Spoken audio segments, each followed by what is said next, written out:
don't be shy about coming back to a college campus. I was embarrassed for the first week. I was still at Channel 4 at the time, and I quick put on my jeans as soon as I got off the new news, and I tried to look like a college kid.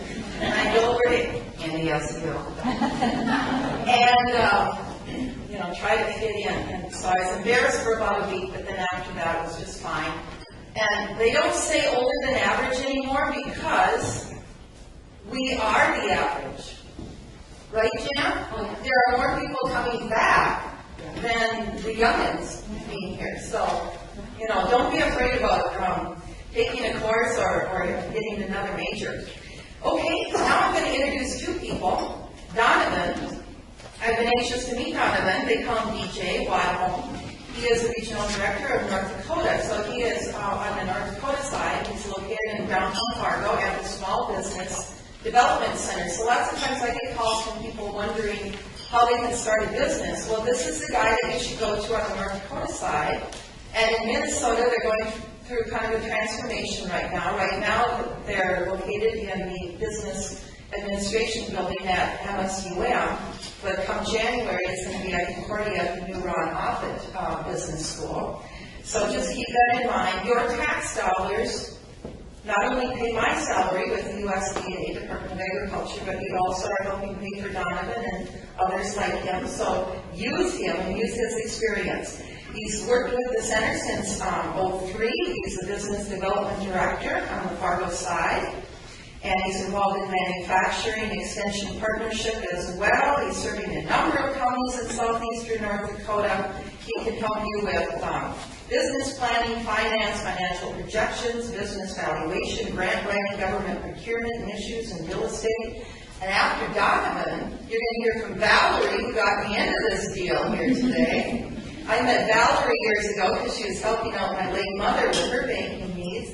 Valerie is now Vice President and Business Banking Relationship Manager. So, if you want to know how to network, Valerie can teach you. She's been with U.S. Bank over 26 years. When I first met her, she was just a kid. Now she's serving in key positions ranging from leasing, consumer lending, branch manager to her current role. She's well-versed in all facets of banking, commercial, consumer, investments, and leasing. So you're going to hear, and Valerie is, we've got to mention Washington. Valerie is a graduate of North Dakota State College of Science. We've been talking about NDSU and MSU and Concordia. We've got to mention Washington too. So you're going to hear from DJ Donovan, and then you're going to hear from Valerie.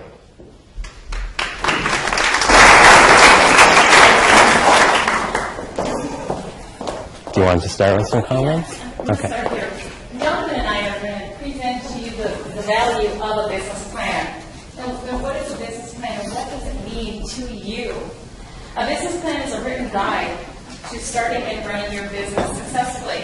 The plan will define your business, it will identify goals, and serve as your company's resume, in which it does have three basic purposes. You'll have a communication piece, a management piece, and a planning piece. As a communication tool, it provides specific and organized information about your company and how it will repay borrowed money. Obviously, we're very interested in that in a bank, when you need to go to the bank to help your business get up and running. And it's a crucial part of any loan request and future expansions. The development of a comprehensive business plan shows whether or not a business has the potential to make a profit. It requires a realistic look at almost every phase of business and allows you to show that you have worked out all the problems and decided on potential alternatives before you actually begin launching your business. As a management tool, the business plan helps you allocate resources properly by tracking, monitoring, and evaluating your progress. The business plan is a living document that you will modify as you gain knowledge and experience. By using your business plan to establish guidelines and milestones, you can gauge your progress and compare your projections to actual accomplishments. As I look out the room, I ask for the permission, talking about business plans and how business plans can change. Dr. Susan Matheson is here with us today. And when Dr. Matheson began practice, and she's still in it, is ear, nose, and throat specialist. But as the times had changed, she recognized other opportunities within the community, and again, how women are becoming more and more the consumer out there and recognizing a different opportunity to go into more of a cosmetic phase. So she incorporated within that in her business, and that's what we're saying. So as you look at your business plans, be open to change them. Kathy Quayle, too, same thing, going from news anchor to now the USDA, whole nother opportunities. So don't be afraid if something isn't working within your business to look at and really understand what is going on economically, what is going on in your community that can help you grow or nationally help you grow and change a business plan. And as planning to a business plan guides you through various phases of your business. So a thoughtful plan will help you identify roadblocks and obstacles so that you can avoid them and establish alternatives. Some business owners share their business plan actually with their employees to foster a broader understanding of where the business plan is going. Those are my thoughts right now. Donovan, this is what Donovan does with the Small Business Development Center. This is his focus. And as Kathy mentioned, if you are interested in starting a business or expanding on one and you need assistance, Donovan is the individual on the North Dakota side that you want to come to see. So with that, I'm going to introduce Donovan. Thank you. I'm going to try without the microphone, if that's okay. I'll do about maybe 5 minutes, and then if you can't hear me, if you're having trouble, we'll ask, and then I'll step up to the mic. But I thank you so much for inviting me here today. I am a wanderer, so that's why I want to move around. I've got my wireless mouse so I can advance the slides. But I walked in this morning and I looked around and I went, I am so uncomfortable right now. I'm a University of North Dakota graduate. Go soon. So, no, I thank you so much for inviting me here today. I genuinely appreciate the opportunity to talk to all of you about business planning and the importance of business planning when you're looking at starting a business for yourself. I want to add to the statistics that they put up at U.S. Bank. 1, 2, 3 fastest growing businesses in the United States are minorities, number 1, women, number 2. I'm sorry, this is reverse, right? 3, 2, 1. Women, minorities, and then women or minority-owned women businesses, number 1. Women-owned minority businesses are growing at a rate of about 65% year over year. It's an amazing accomplishment for women.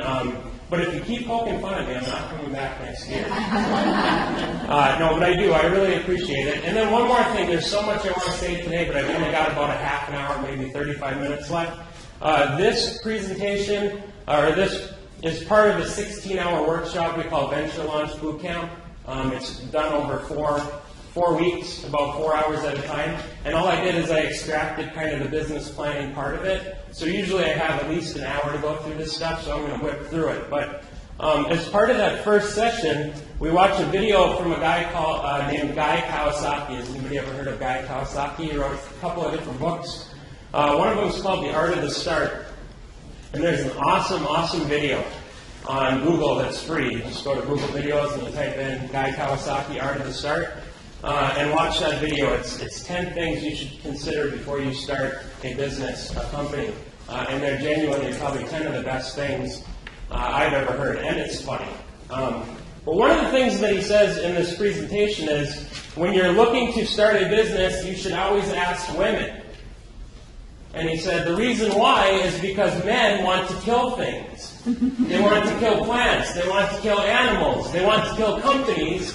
And no matter what, when you ask a man, should I start a company to kill Google, to kill Oracle, to kill whoever, inevitably they will say yes. You should do that. And maybe that's not the best idea. So I always pass my ideas by my wife personally, which is why I've started so few businesses.